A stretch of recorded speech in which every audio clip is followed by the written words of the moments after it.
Hasta 10 y estamos en vivo.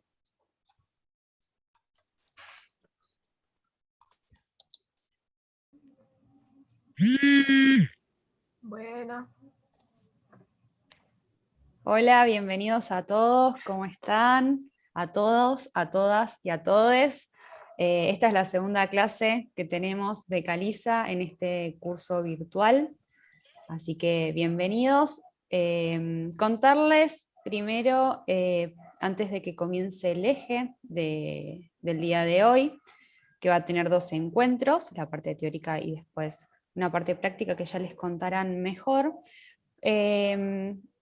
Contarles y explicarles un poco la dinámica del campus, que es lo que nos estuvieron consultando y es lo que más dudas generó.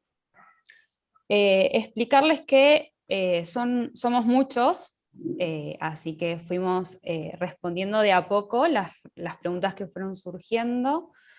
Pero decirles también que mandamos un correo electrónico y al que todavía no les llegó, posiblemente en el transcurso de esta charla les va a llegar, cómo acceder al campus y la contraseña del campus. ¿Bien? Ahí van a encontrar una pantalla que va a tener dos solapas, una de bienvenida que explica los lineamientos generales de la cursada y de lo que es la Cátedra de Caliza, y otro el eje de hoy. Algo importante que tienen que saber, que las actividades están unidas. Quiere decir que como al finalizar el curso se va a entregar un certificado, tienen que ir cumpliendo con las actividades que se van planteando en el campus. Estas actividades son participar en los foros con las breves explicaciones que les damos para que participen, y algo importante, que más allá de que concurran a las clases, es fundamental que hagan la reproducción de el encuentro de todos los ejes. ¿Bien? Esto, ¿qué logra? ¿Qué genera? Que haya un tilde color verde al lado de la actividad y los va a ir habilitando al resto de los ejes y la continuidad del curso. Es algo sencillo, es algo que lo tienen que hacer como para ir sabiendo quién va avanzando y quién está haciendo las actividades y está presente en cada una de las diferentes tareas que se dan. Eso, principalmente. Otra cosa importante es que como somos muchos, muchísimos, están divididos por comisiones y las actividades que van a tener, sepan que nosotros los leemos, pero posiblemente no hagamos un ida y vuelta de respuestas. El ida y vuelta se va a hacer en este espacio de encuentros, con las dudas que ustedes vayan generando, las vamos a levantar y las vamos a ir hablando en cada una de las clases. Es importante que las escriban porque si las leemos, aunque no las vamos a responder en el foro puntualmente, las vamos a responder en cada una de las clases. Esa va a ser un poco la dinámica con la que vamos a trabajar. Así que muchas gracias por la paciencia. Cualquier duda saben que nos pueden responder, consultar y nosotros respondemos. Así que ahora sí, damos inicio a nuestro primer eje con Gloria y Elina.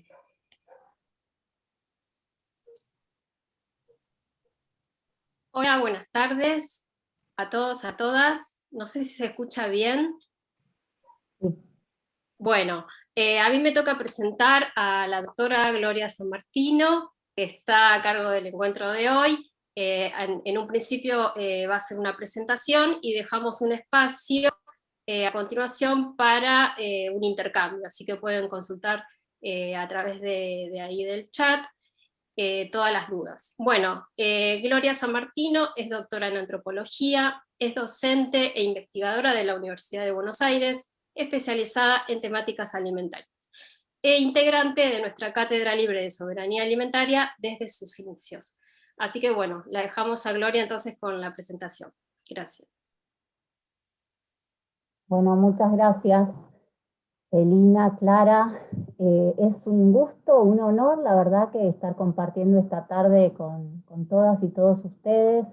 Es un gusto enorme estar también acá junto a mis compañeras y compañeros de cátedra desde el 2013. Está también Miriam Gorban, así que bueno, es muy emocionante toda esta construcción que hemos venido haciendo. Agradecer también a Duba, a Carolina, también a todas las colaboradoras que estamos teniendo este año, ¿no? A Maru, a Micaela también, bueno, a Pablo que también está ahí, ¿no? A Marcos también, Mercedes, Gaby Polisher, que es mi coequiper desde los inicios de la cátedra, que esta cursada no está acompañándonos, pero sin embargo está acá presente, así que un beso enorme, Gaby. Bueno, arrancamos entonces. Voy a compartir entonces. Y bueno, este eje, de algún modo, desde la perspectiva que nosotros entendemos a la alimentación, es un eje que integra las distintas dimensiones que vamos a ir atravesando durante esta cursada. Y elegimos este módulo, digamos, al principio, porque justamente nos brinda como esta perspectiva amplia de lo que entendemos por la alimentación, por todos los procesos alimentarios y los sistemas alimentarios, ¿no?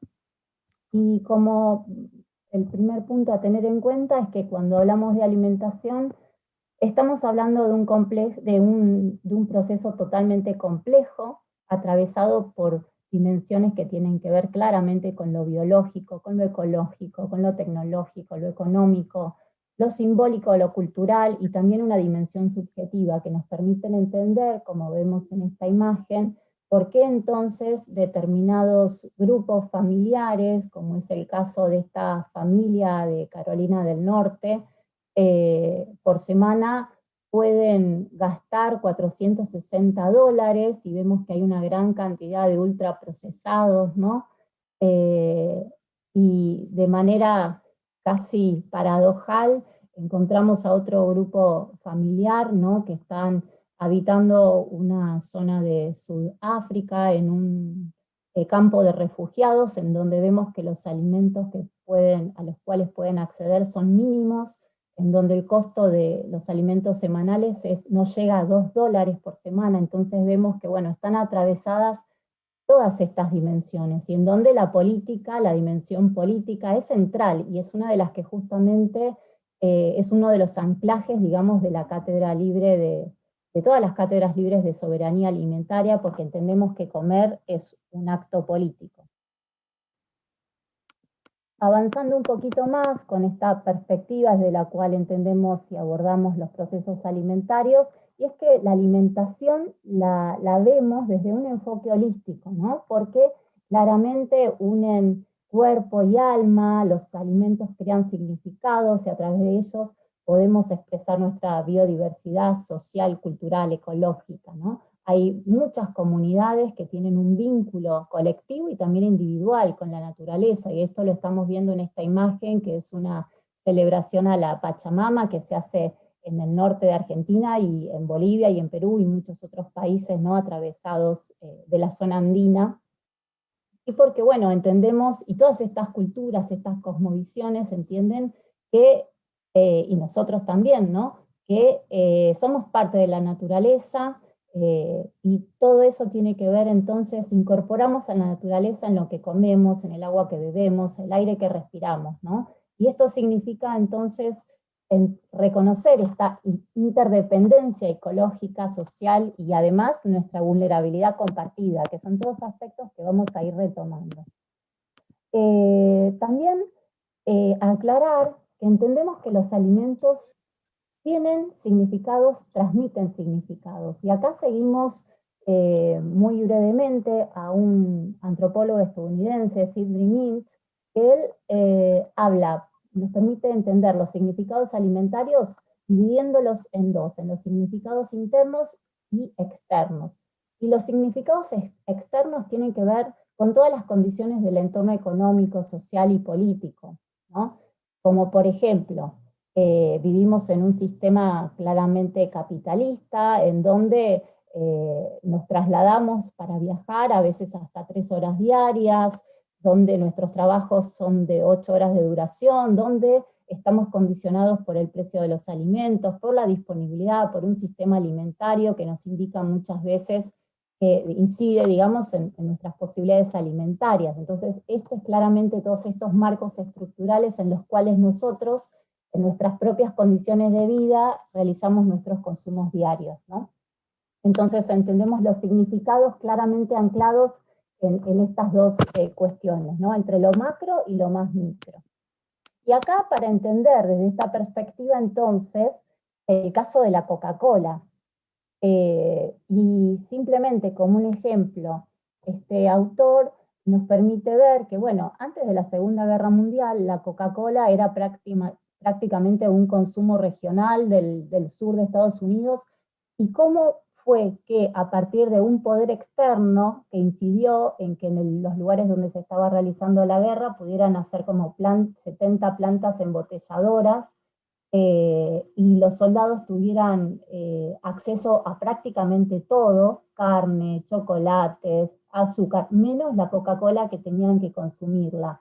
Y consumir Coca-Cola, explica Sidney Mills o interpreta, es que se tornó algo como muy valioso, algo que los hacía como regresar a su país, a su contexto de origen, ¿no? En ese momento tan duro de guerra. Entonces él dice que, bueno, no hubiera podido hacerse tan famosa y conocida la Coca-Cola si no hubiese sido justamente por los significados externos. Entonces, por eso nos parece un marco también interpretativo potente para entender muchas de las situaciones alimentarias.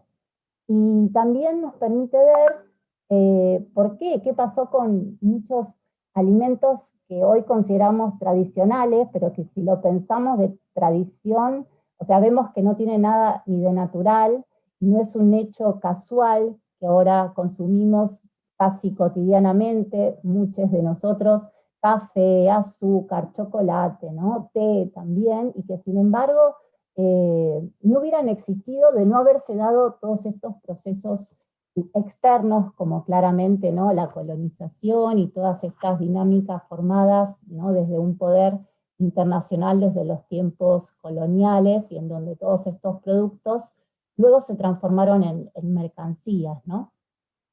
Y un caso muy interesante que también explica este autor es justamente cómo es que el azúcar era prácticamente desconocida hasta hace 300 años, a partir de todos estos procesos internacionales, ¿no?, en donde un poder estructural claramente anclado en Inglaterra, ¿no?, incide en la caza de esclavos en África que se trasladan a la zona de las Antillas, donde se genera todo el despoblamiento de las poblaciones nativas. Estos estos esclavos generaron entonces, pudieron generar grandes riquezas, ¿no?, porque el azúcar era muy barata, se trasladaba a zonas donde había un gran consumo, porque entonces en Inglaterra, 1800 aproximadamente, a inicios de la Revolución Industrial, las personas desalojadas del campo, ¿no?, y hacinadas en industrias, y bueno, era un producto, comenzó a transformarse en un producto masivo y cada vez más económico, ¿no? Entonces, a partir de ahí es que podemos entender los significados internos que luego fueron asociados con el azúcar, ¿no? Entonces, nos permiten ver entonces estos marcos conceptuales, cómo es, ¿no?, que hace que determinados alimentos luego de mucho tiempo nos parezcan tradicionales, sus consumos los naturalizamos, y sin embargo siempre hay una aplicación del poder en esos procesos.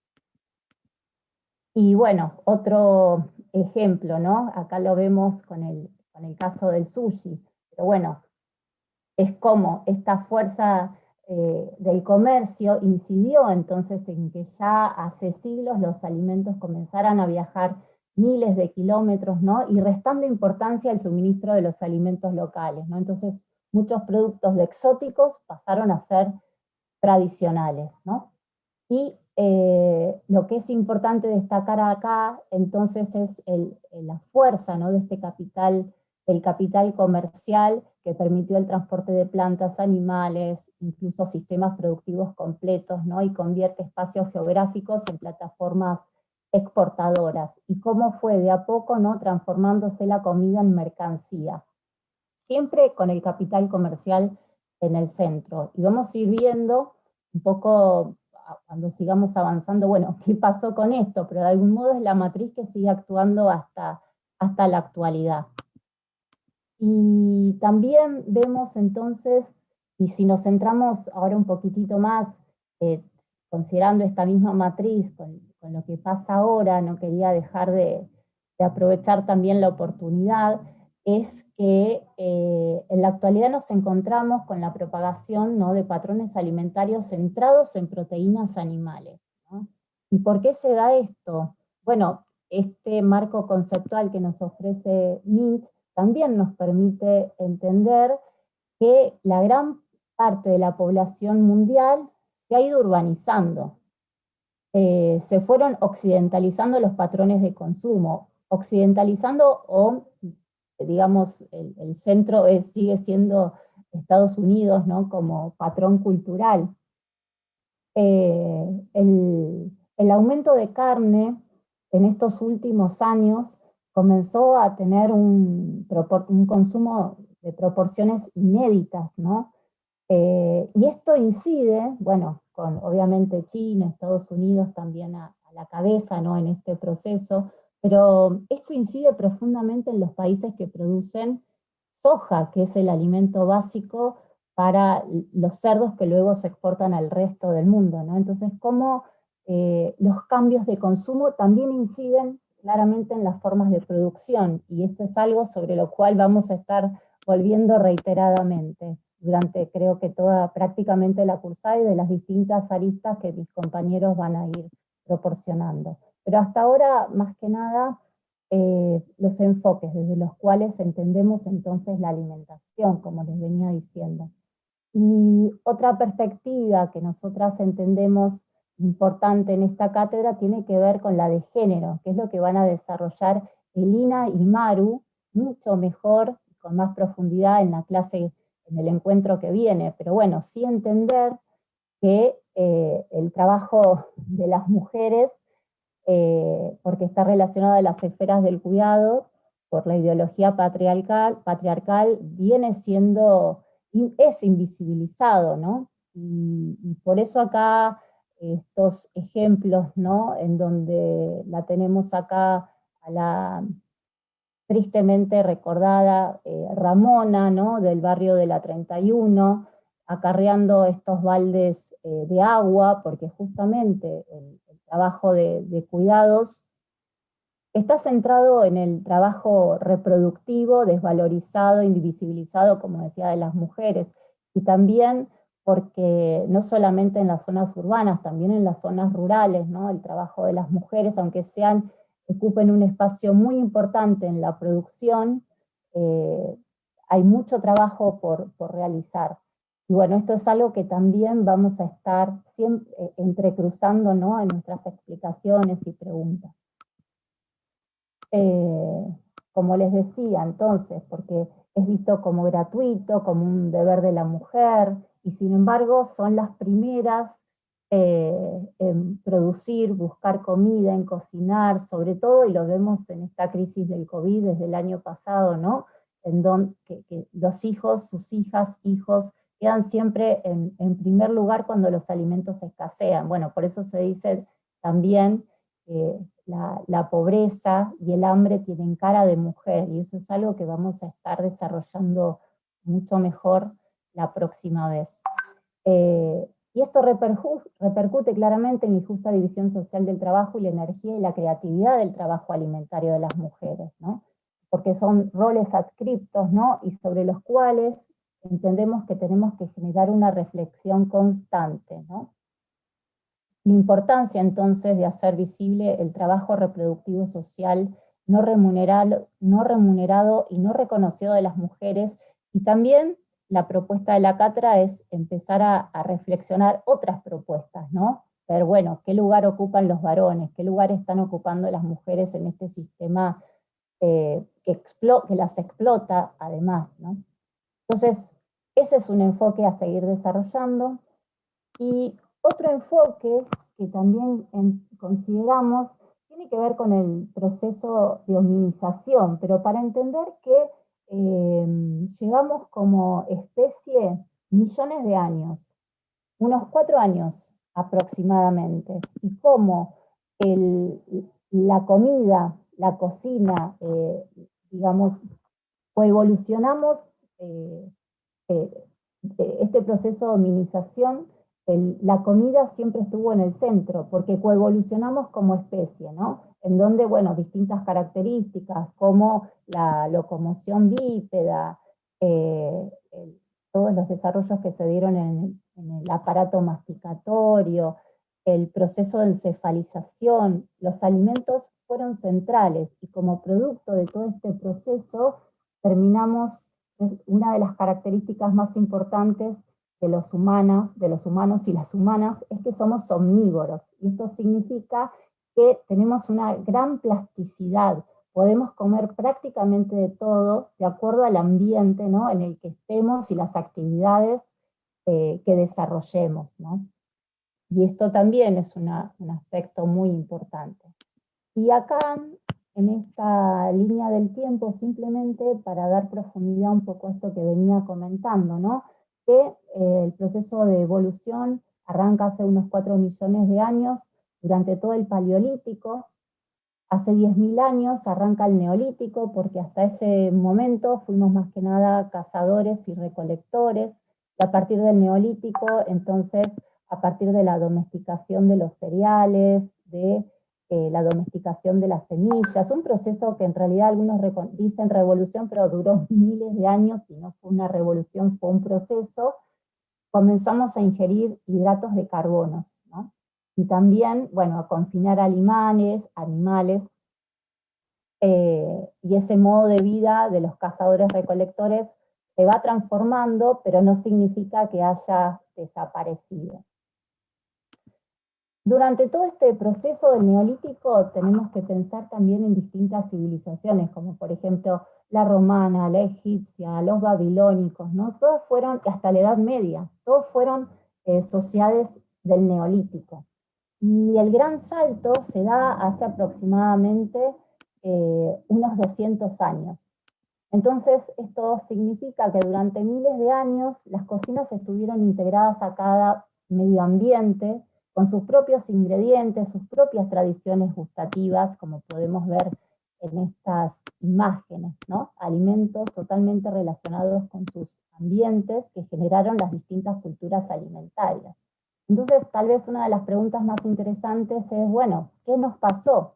¿Qué nos pasó que cuando llegamos hace aproximadamente 200 años, con la modernidad, con la revolución industrial, en este periodo corto en el tiempo, si lo pensamos durante estos millones de años, pasó de todo, ¿no? Entonces estas escenas las reconocemos todas y todos, ¿no? Es lo que sucede cuando nos encontramos en un supermercado y vemos que existen un montón de marcas, pero que en realidad es el mismo cereal para el desayuno, o que estas imágenes de, por ejemplo, este personaje, ¿no?, de McDonald's en las escuelas, a muchos nos provoca estupor, sin embargo es una escena bastante cotidiana, porque suele pasar, ¿no?, que promocionan sus productos entre niñas y niños, y vamos a ver qué pasa con eso.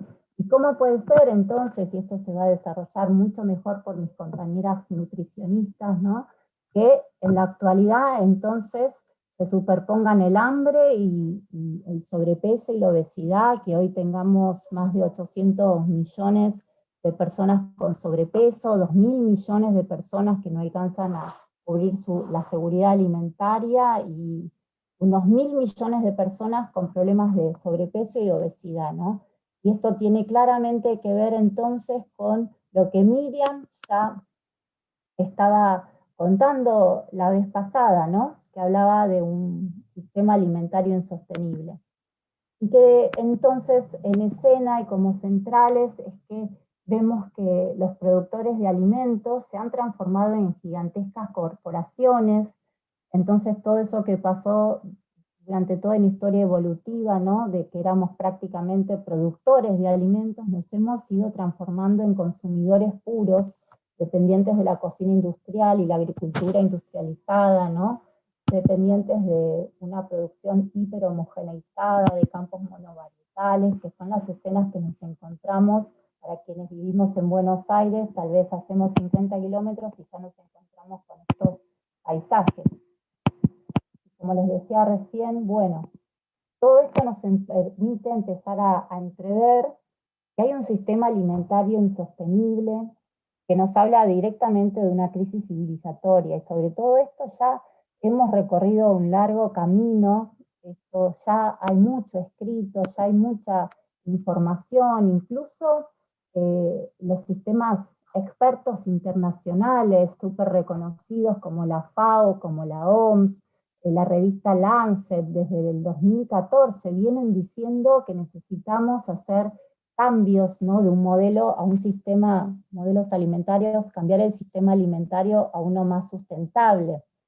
Y bueno, ¿por qué? Porque ya, como les decía, no caben dudas de que el sistema basado en la producción de monocultivos está totalmente relacionado con la crisis climática, con la devastación de la tierra, ¿no?, con la disminución de muchas variedades de especies, como vemos en la imagen de la derecha, porque este sistema requiere grandes cantidades de petróleo, que los alimentos están recorriendo grandes distancias porque se producen donde el costo es menor y se distribuyen donde la oferta es mayor, no importa de dónde sea, y si uno tiene acceso puede comprar productos de cualquier estación en cualquier momento del año, y porque esto también está repercutiendo socialmente, ¿no?, en el despoblamiento rural, en el acaparamiento de tierras, poblaciones que por las buenas o por las malas, o porque no quedan otras, entonces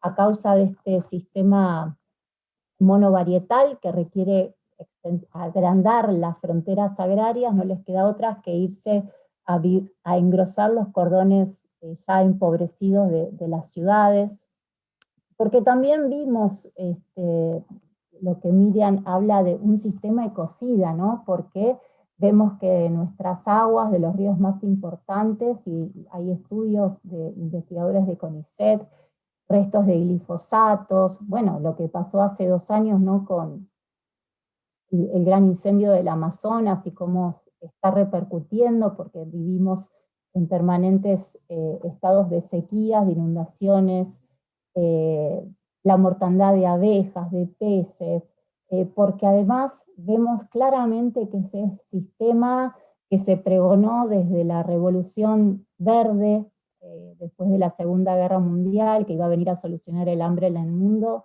claramente esa promesa quedó incumplida, porque sabemos que no se trata de la cantidad de alimentos, sino que es una decisión política, y en esta imagen que vemos una fila de gente, y es que justamente en 2008 eso quedó muy claro, porque es la primera vez que en el mundo donde existen alimentos para toda la población, sin embargo en ese momento aumentó el precio de los cereales básicos, del trigo, del arroz, del maíz, y eso llevó al hambre a más de 70 millones de personas en el mismo momento que las grandes corporaciones concentradoras de semillas y de venta de plaguicidas y paquetes tecnológicos se hicieran de ganancias siderales, ¿no? Entonces acá empezamos a ver la gran desigualdad que también tiene este sistema, ¿no?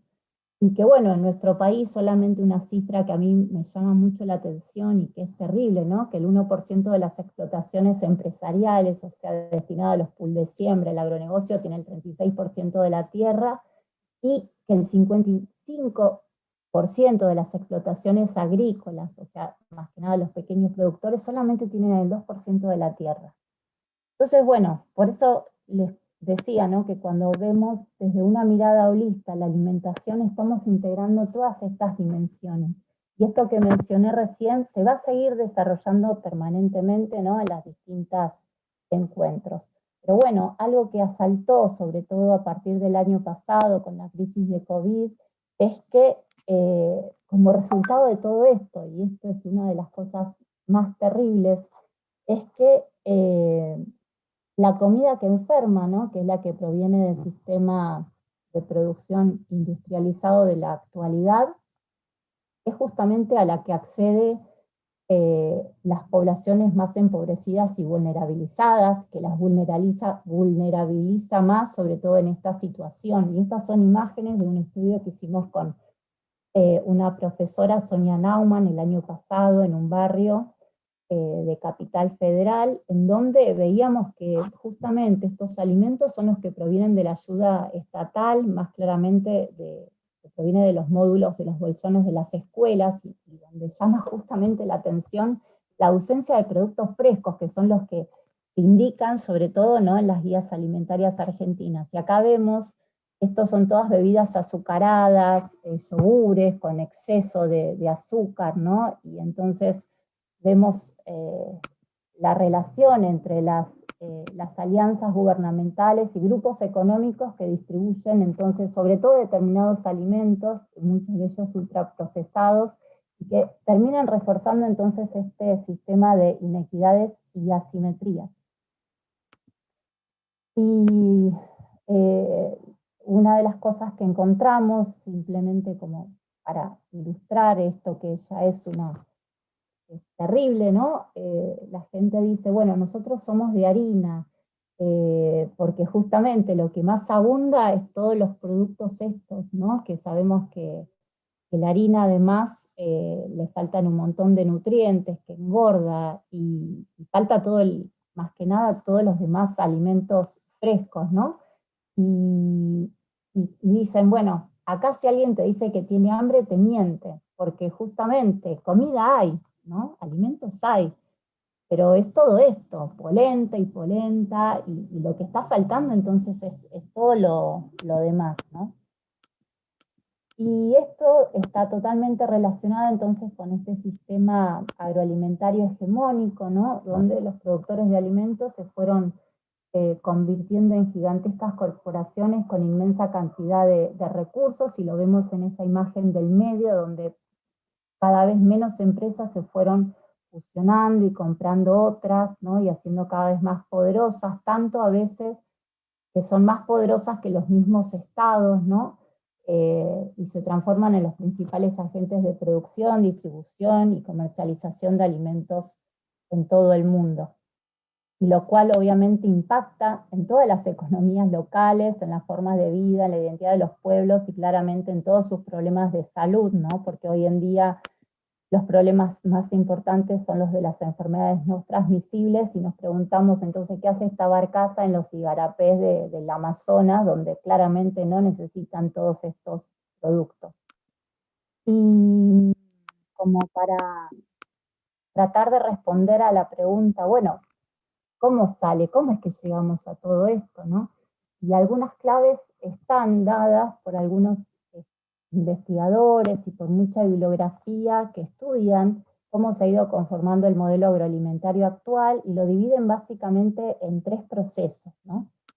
Y uno es el primer ciclo, el que comienza a partir de 1870, hasta antes de la Segunda Guerra Mundial, con la hegemonía de Inglaterra a la cabeza, pero que aún todavía la mayor parte de los insumos no se compraban en el mercado, todavía había una gran dependencia todavía no había una gran dependencia del mercado para producir, pero sin embargo ahí se dio algo crucial, y que fue la separación de los productores de los medios de producción.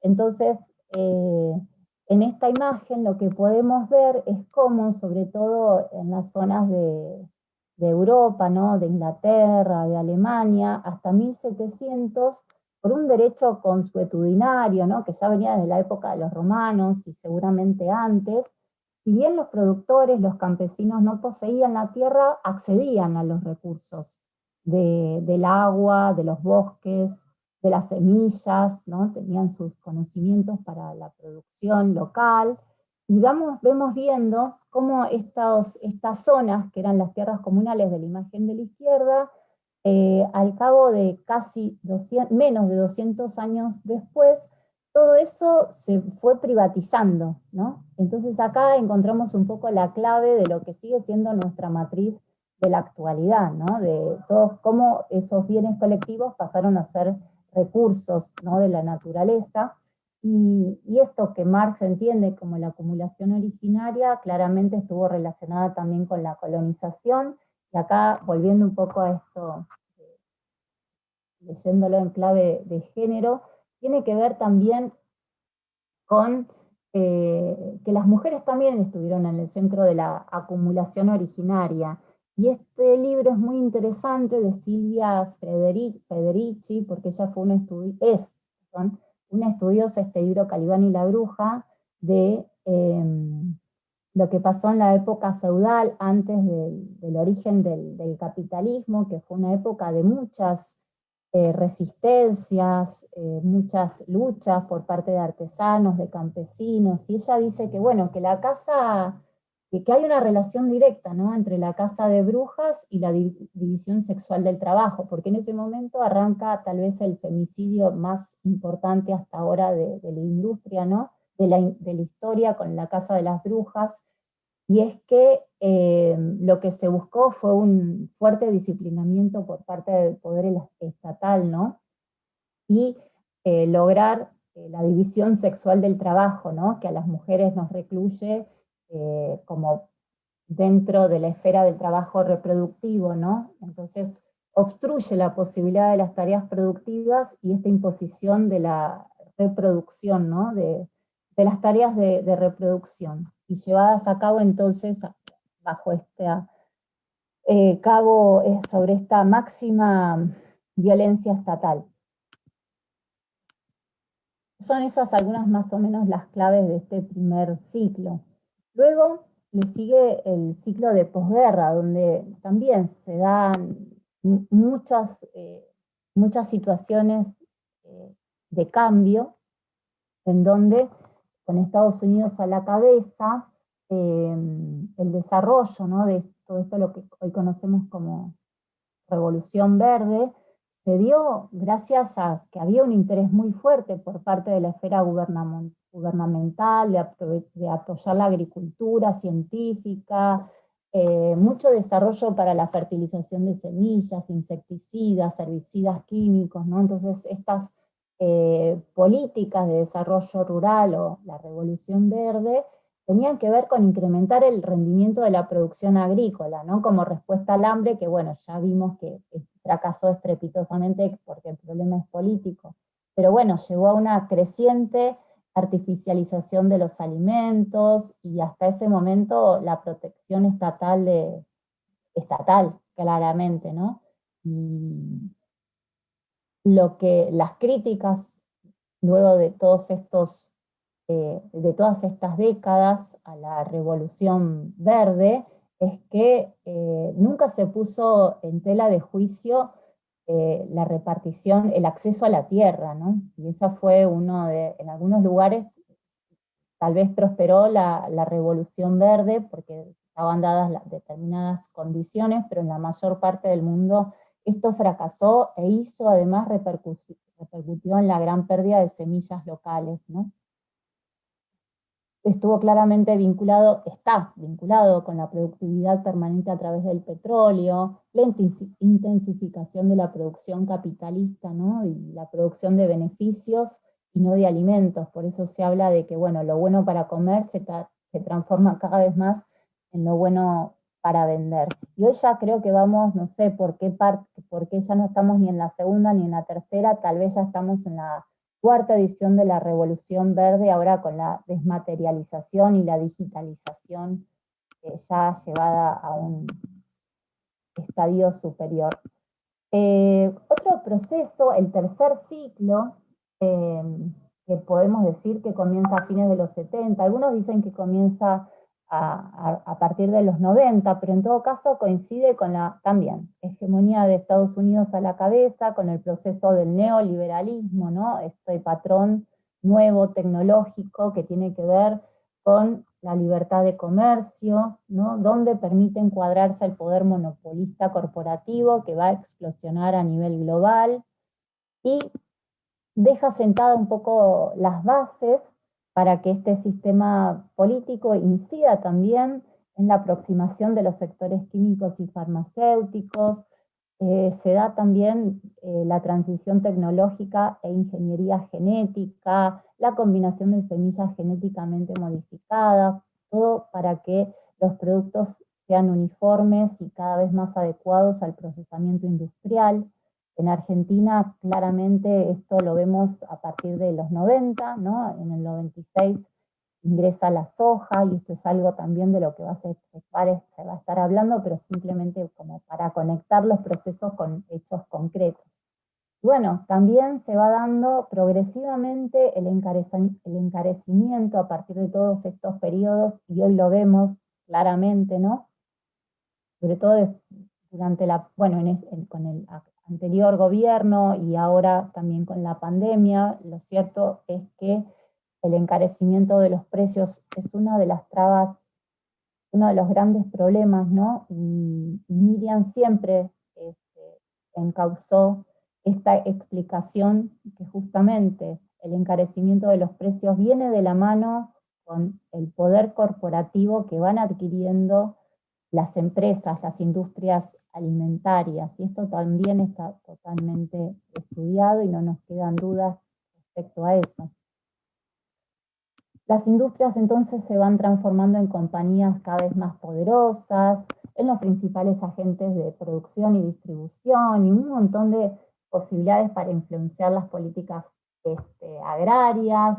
Y acá lo vemos claramente en la explosión cada vez mayor de productos ultraprocesados, y de esto también hay estudios de la FAO que vemos que a medida que aumentan los productos ultraprocesados en distintos países, aumenta los problemas de malnutrición, de obesidad. Y esto tiene que ver porque, bueno, cada vez existe una gran posibilidad para divulgar mediante las publicidades y manejo de criterios de presentación, de envasados, de productos, ¿no? Entonces, estos productos que nos han hecho a muchos creer que eran salud envasada, cuando leemos más claramente los ingredientes, vemos que tienen un montón de azúcar, ¿no? Y a veces, si sumamos tal vez el consumo de todos estos productos, nos excedemos muchísimo, ¿no? En el consumo de todos estos nutrientes críticos que hoy están como en la mira. Y también porque lo que ha pasado es que, bueno, los alimentos fueron adquiriendo cada vez mayor identidad industrial, ¿no? De la mano de la internalización del capital industrial. O sea, todo esto ya lo vengo diciendo, lo que pasa es que se va intensificando cada vez más. Las empresas se van convirtiendo entonces en el centro de la pauta del consumo cada vez más. Aparecen nuevos productos, como por ejemplo la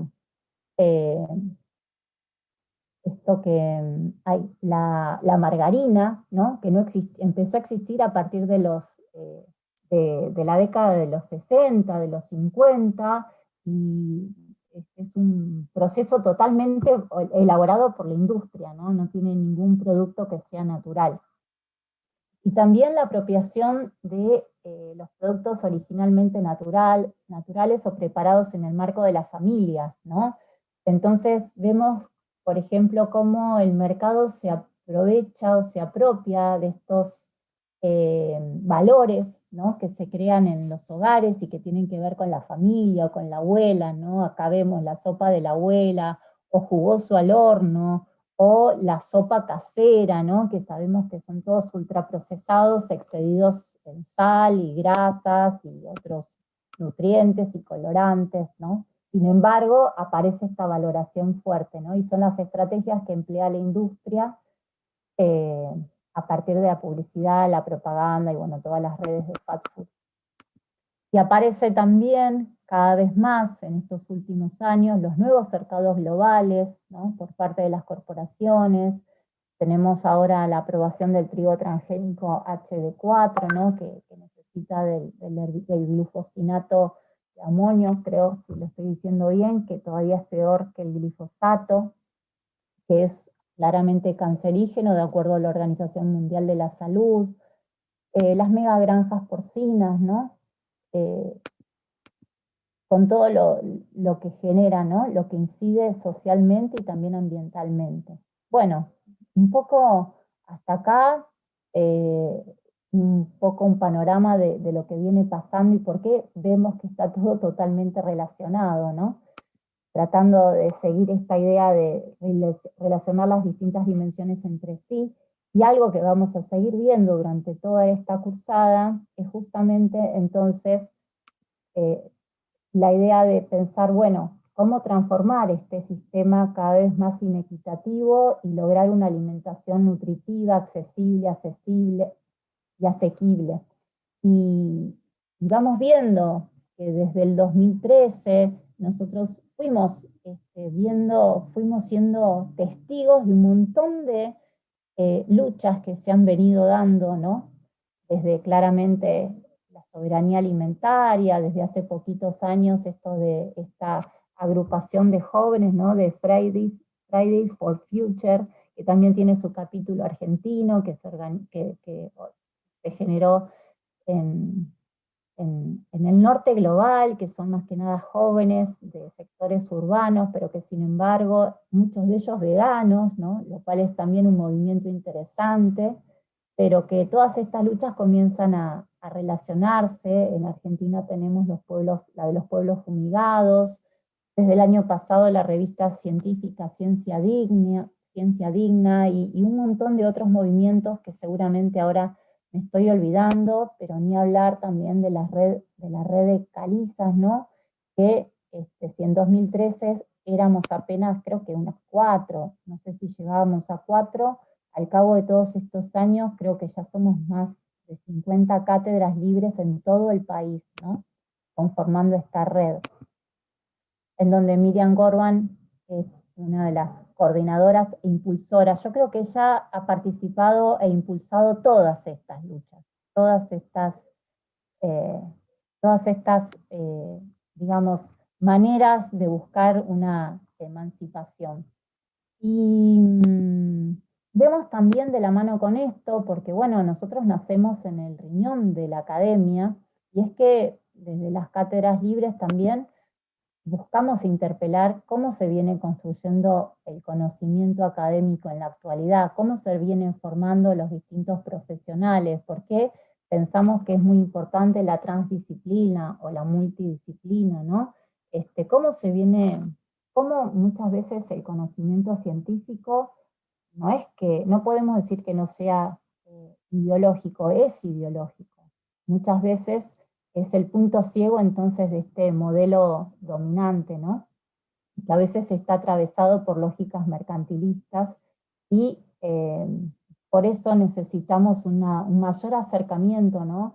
En el marco del diálogo de saberes con las comunidades afectadas por todo este modelo y la importancia entonces de tender puentes con los distintos movimientos sociales, que es lo que venimos haciendo de las cátedras, y escuchar otras voces, experiencias, juntar saberes, ¿no? Otras herramientas para pensar otro modo de poder generar un sistema alimentario que resuelva el hambre, la malnutrición, pero también los problemas ambientales y la desigualdad.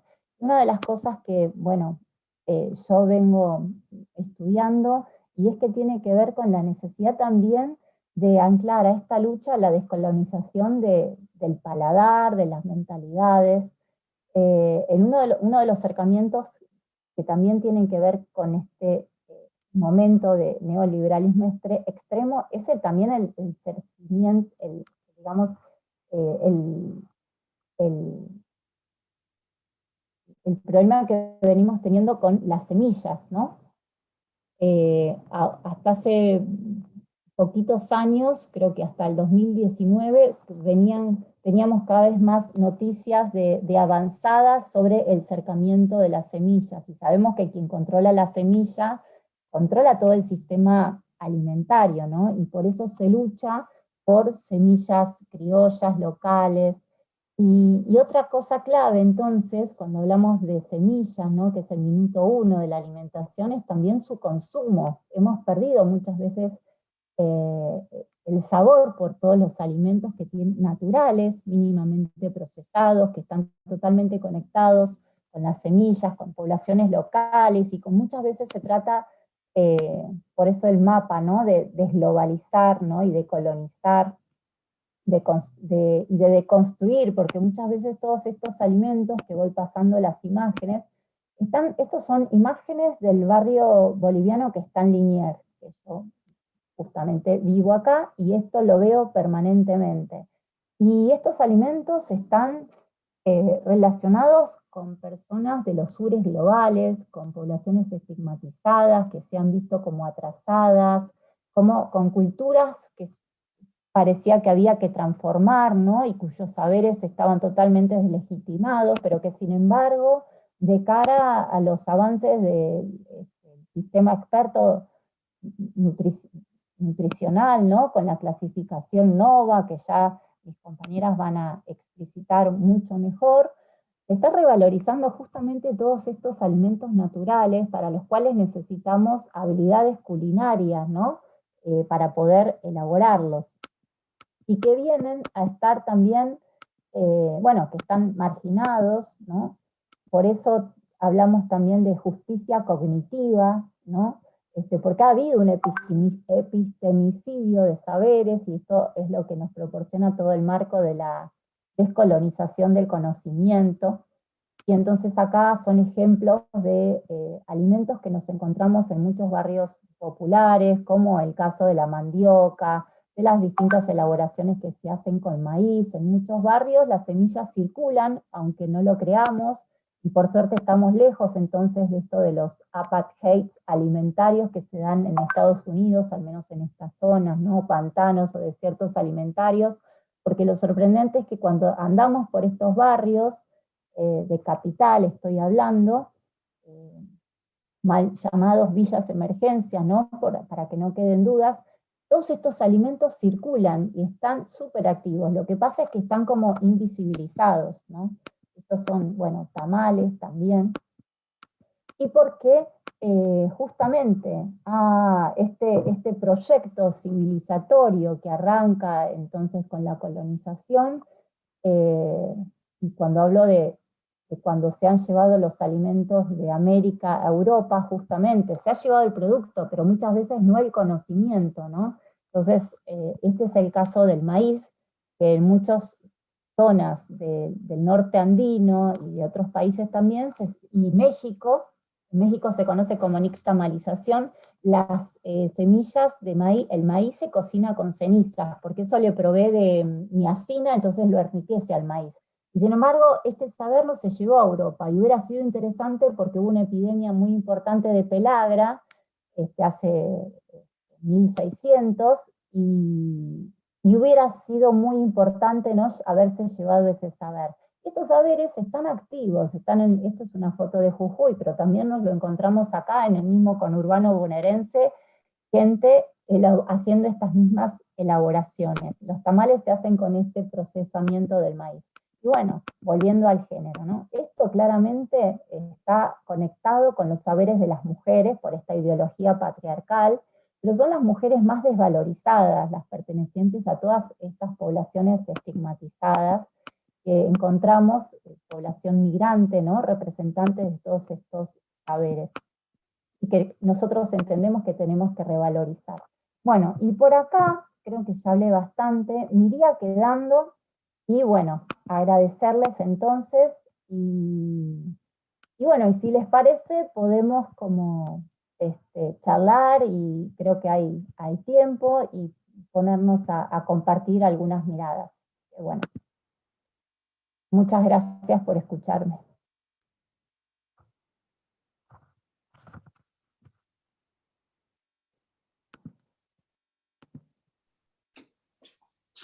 Bueno, si les parece, podemos abrir algunas preguntas o generar algún diálogo, porque básicamente esta exposición es más como para abrir, y abrir muchas puntas, pero es que está todo relacionado, y esa es la idea, ¿no?, de vincular las distintas dimensiones de la alimentación entre sí.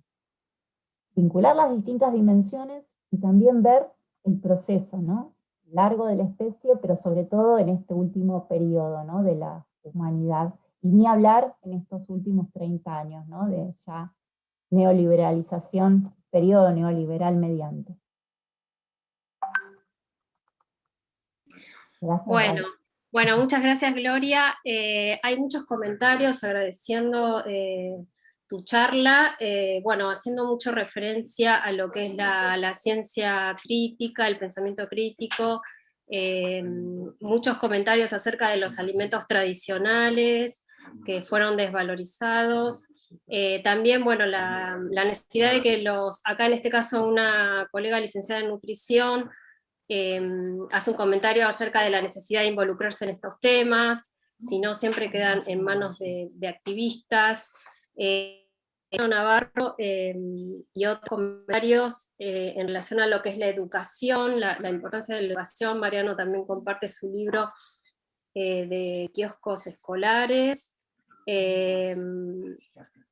Después, bueno, hay algunas preguntas en relación a lo que es el trigo transgénico, cómo se puede hacer para que no se aprueben ese tipo de proyectos. Bueno, por ahí si querés hacer unos comentarios voy a seguir leyendo a ver si puedo agregar algo más.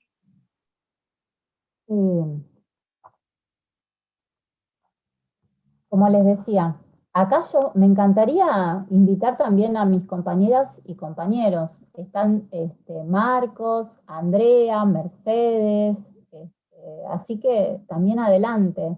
Creo que quien más puede contarnos de lo que está sucediendo con el trigo transgénico, si Marcos está escuchando, es él.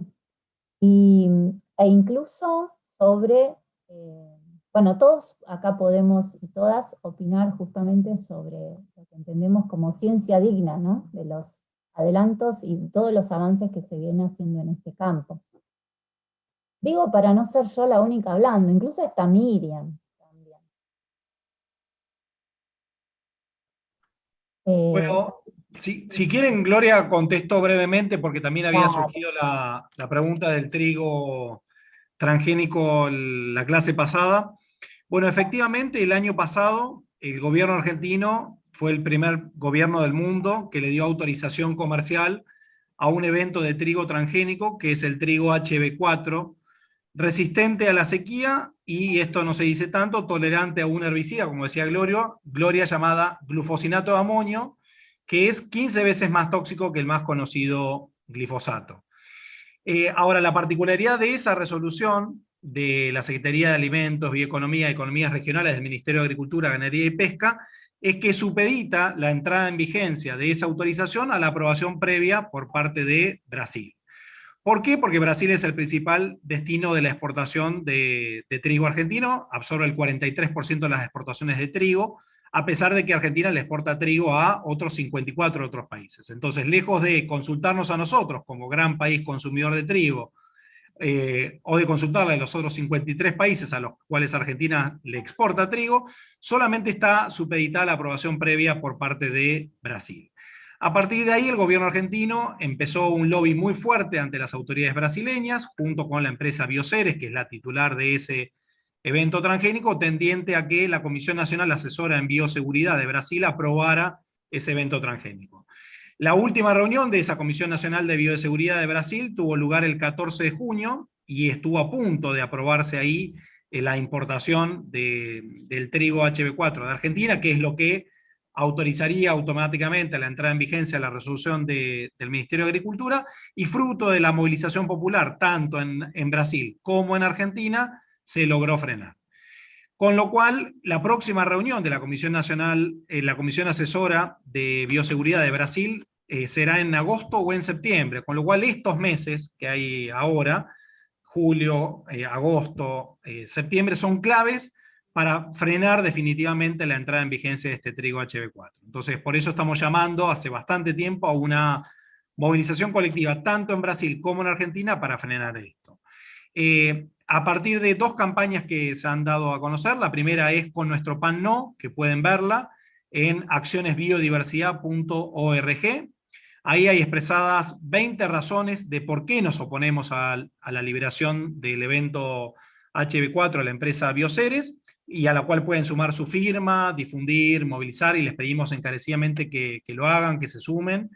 Y al mismo tiempo, ustedes saben que hace poco se anunció un acuerdo entre la empresa Bioceres y la empresa Habana, a partir del cual se decía que Habana iba a elaborar sus alfajores con este trigo sustentable, ¿no?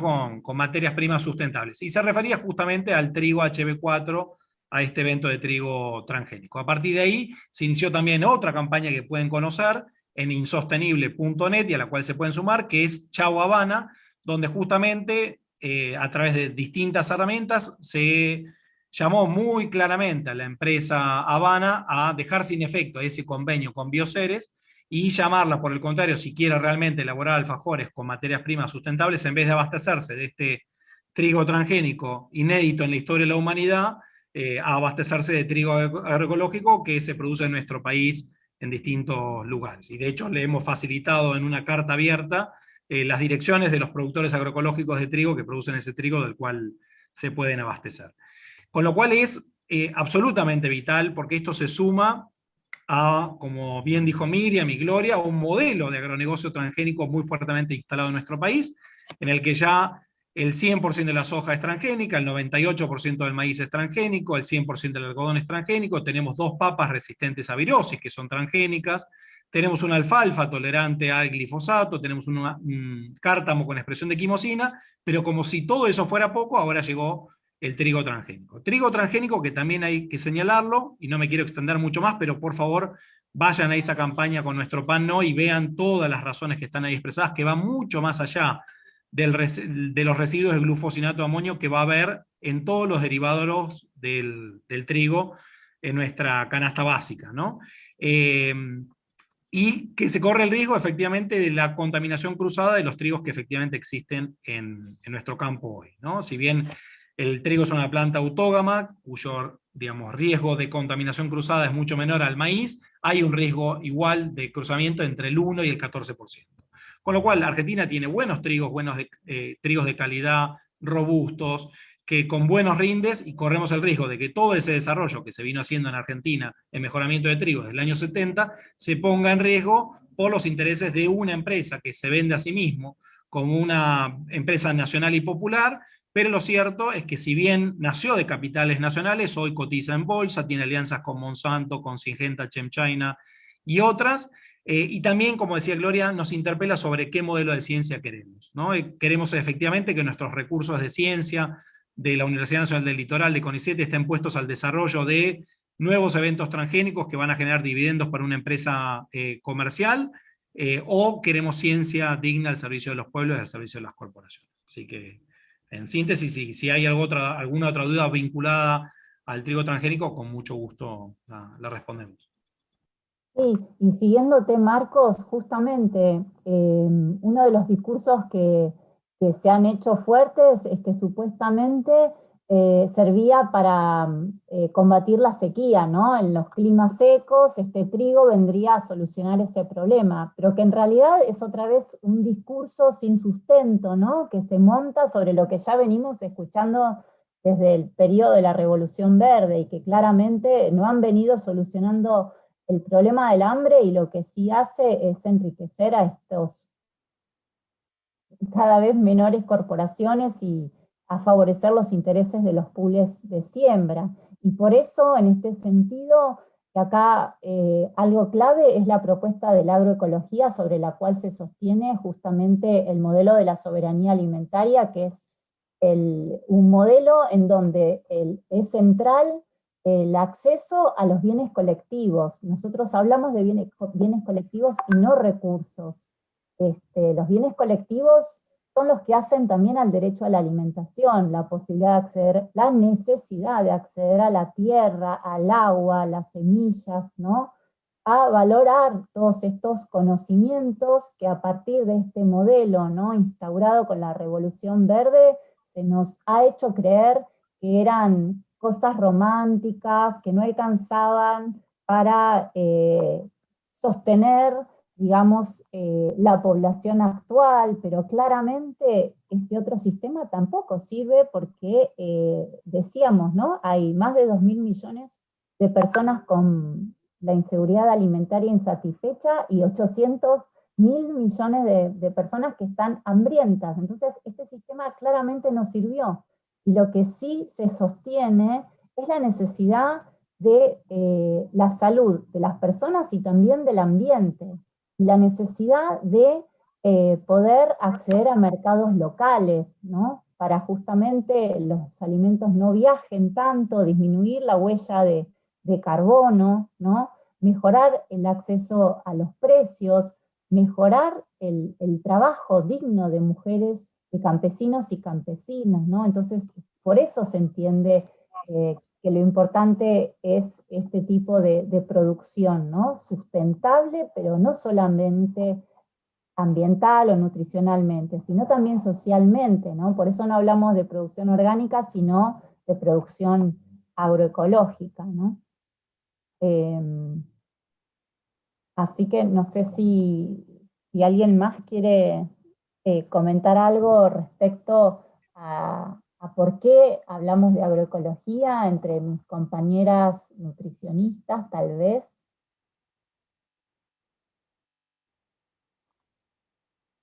O quien quiera. Yo por ahí veía que quería tomar algo que veía que aparecía mucho en el chat, que hablaban de la educación y puntualmente, digamos, y vi varios comentarios en relación a etiquetado, adelantarles de que es algo que vamos a estar abordando en el eje de nutrición, o sea, es una temática que vamos a estar trabajando en profundidad, pero sí me parecía importante remarcar que la educación, pensando en la educación alimentaria y nutricional específicamente, es una condición necesaria pero no suficiente para la transformación de las pautas de consumo, que en realidad la educación alimentaria apunta a la transformación, a la adopción voluntaria de hábitos alimentarios saludables, y es algo difícil de alcanzar si entendemos la complejidad de la alimentación, digamos, y lo miramos desde una perspectiva sistémica, ¿no? Y eso es algo que también vamos a abordar en el eje de nutrición, que en realidad, desde una perspectiva de sistemas alimentarios, cuando miramos cuáles son los comportamientos que tenemos las personas como consumidores de alimentos, nuestros hábitos, nuestras elecciones alimentarias están condicionadas por un montón de elecciones y de cuestiones individuales y personales, pero están determinadas por los entornos alimentarios en los que estamos inmersos.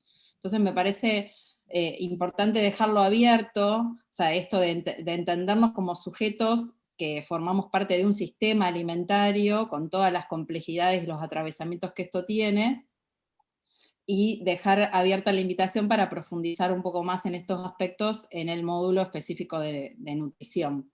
Pero sí abrir, digamos, como a la discusión, porque pareciera ser como que hay una problemática que es factible de ser modificada o solucionada solamente con educación alimentaria, y en realidad es una cuestión como bastante compleja y que me parece interesante ponerla en tensión y en discusión.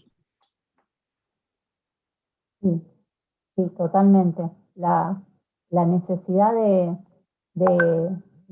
educación alimentaria pensando en el sistema alimentario, y también la necesidad de pensar en la fuerza del activismo, ¿no? Creo que estos jóvenes de este movimiento de Fridays for Future nos están mostrando la importancia también de salir a la calle, ¿no? De exigir a los gobiernos, de exigir políticas públicas para poder acceder a todo esto que claramente se hace insostenible, ¿no? Por todos estos, este paneo, digamos, de lo cual estuve charlando. Y también pensar en la educación, porque muchas veces se ha asociado por ahí la propuesta de pensar y reflexionar sobre esto de gente que vivimos en las zonas urbanas, que tal vez tuvimos la suerte de acceder a educación universitaria, mayor grado de formación, que tal vez tenemos mayor acceso a los alimentos, y queda por ahí en este círculo, ¿no?, de gente de clase media, la importancia de la educación, pero también pensando en sectores tal vez más vulnerabilizados, más empobrecidos, que tal vez no todos han podido tener acceso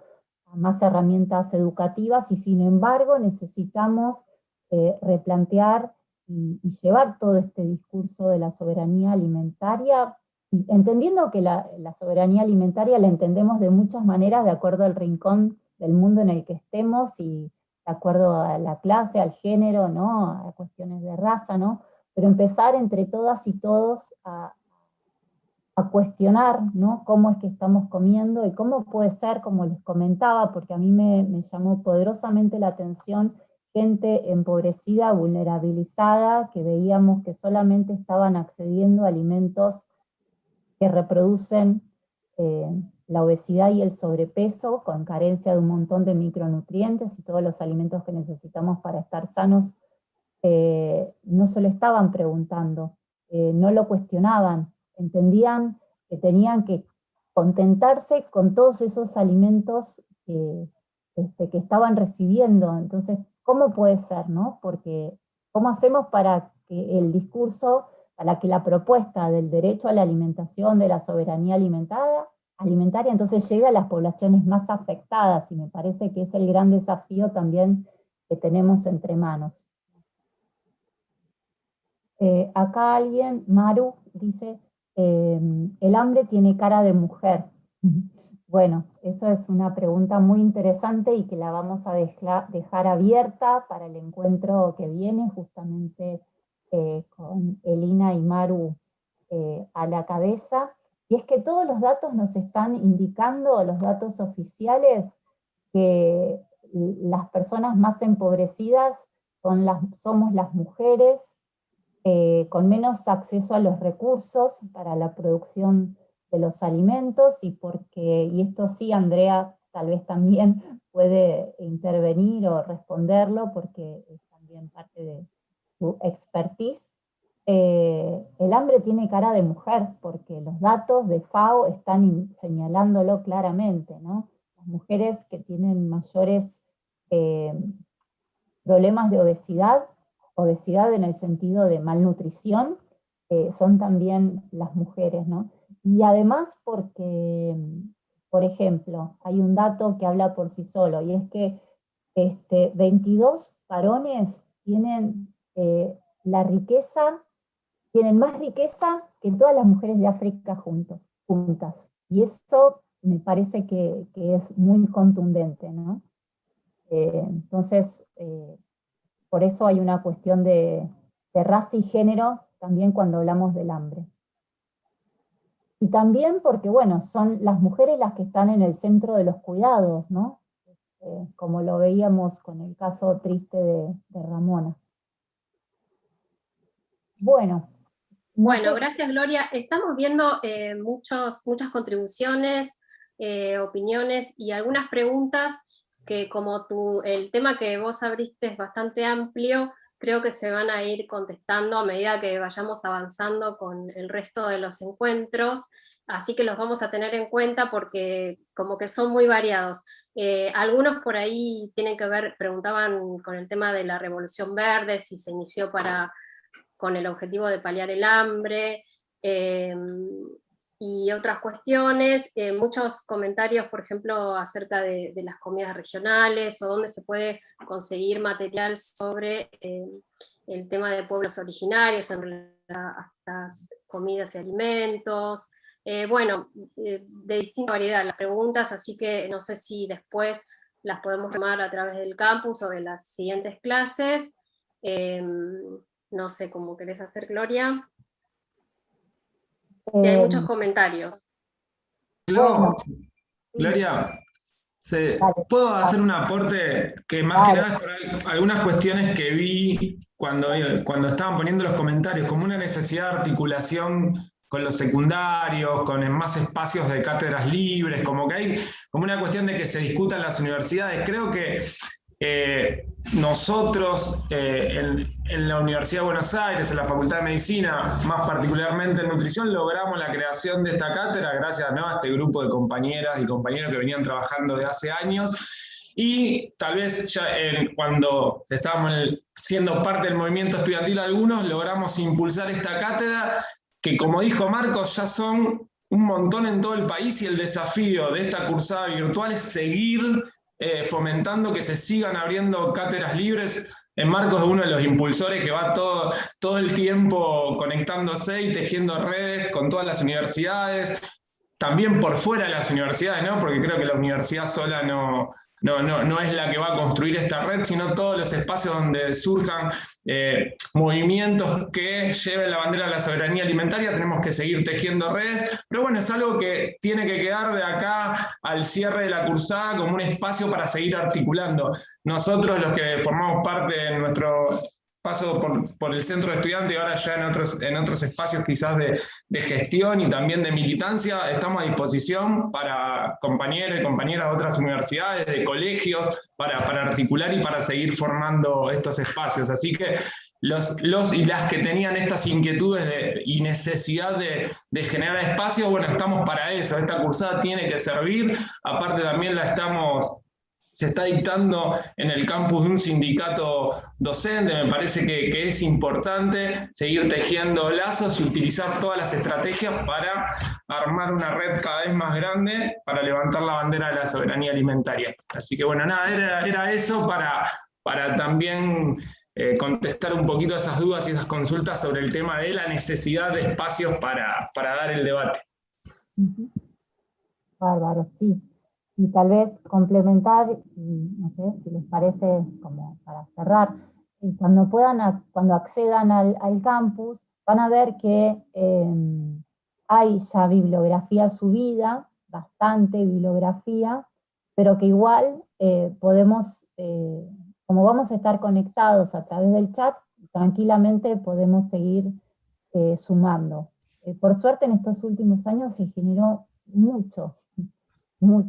Entonces, vamos a poder ir subiendo y compartiendo todo eso. Yo no sé, si no quedan más consultas, ¿les parece tal vez ir cerrando? ¿Alguien Bueno, quiere gracias. El encuentro siguiente vamos a estar con Maru, bueno, y con Gloria también, abordando el tema de géneros y soberanía alimentaria, así que generalmente seguro les vamos a estar pasando alguna actividad para que ustedes participen previamente al encuentro, así que les va a llegar por el campus todas esas consignas. Así que bueno, nos vemos en el siguiente encuentro, y ahora, bueno, Clara quizás se explica un poquito más el tema administrativo y de manejo del campus. Bueno, muchas gracias. Muchas gracias, Gloria. Vos.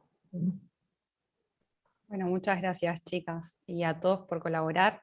Hubo un montón de hubo mensajes, comentarios, anécdotas. El chat fue muy concurrido y diverso, así que muchas gracias por eso. Tema administrativo. Durante la clase se mandó a todos los correos que estuvieron ingresados al formulario de inscripción, se enviaron la contraseña y el acceso al campus. Así que revisen por favor el spam, lo que sea. A todos, a los que lograron tener el acceso, a los que no, fue todo general. Todas las personas que tienen y están inscritas en el campus con su usuario ya habilitado, tienen que tener esta posibilidad de acceso.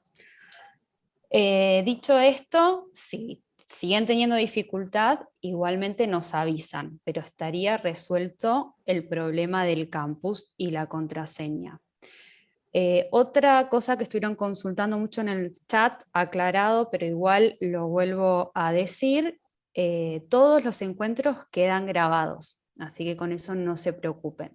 De todas maneras, tienen que hacer un seguimiento de las actividades por lo menos de 2 o 3 semanas seguidas, porque si no, se va a desactivar el usuario en el campus. Así que estén atentos a las actividades y hagan una continuidad de las clases, de los foros, de leer la bibliografía. Bien, otra cosa importante. Sí se va a dar certificado al finalizar la cursada, por eso tienen que completar las actividades y ver los videos. Una vez que hagan estas dos cosas, van a tener 2 tildes verdes y les va a habilitar al siguiente eje. Si ustedes no hacen estas actividades que se les especifica en el campus, no les va a dar la opción de seguir viendo la continuidad de los ejes. Así que eso también tengan en cuenta. Bueno, esas fueron las dudas generales, así que espero que ya todos puedan acceder.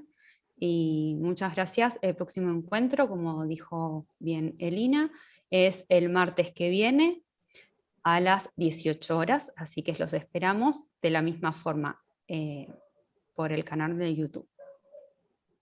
Muchas gracias.